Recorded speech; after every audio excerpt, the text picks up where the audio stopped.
काल एमपीएससीचा paper फुटल्याची news आली. महाराष्ट्रात अभ्यास करणं पण आता गुन्हा झालाय का? माझा सरकारला एक प्रश्न आहे. घर विकून मुलाला क्लास लावणाऱ्या बापाला काय उत्तर देणार आहात?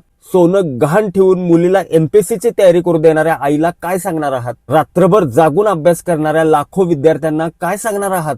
कारण आज एमपीएससीच्या ड्रग इन्स्पेक्टर परीक्षेवर गंभीर प्रश्न उपस्थित झालेले आहेत.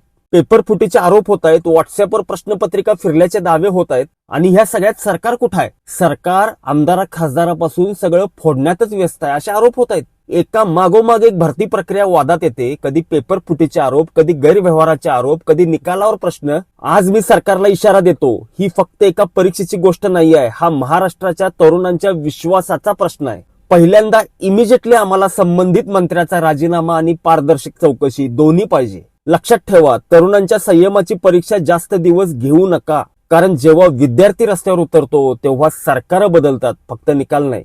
महाराष्ट्रातील प्रत्येक विद्यार्थ्याला न्याय मिळालाच पाहिजे.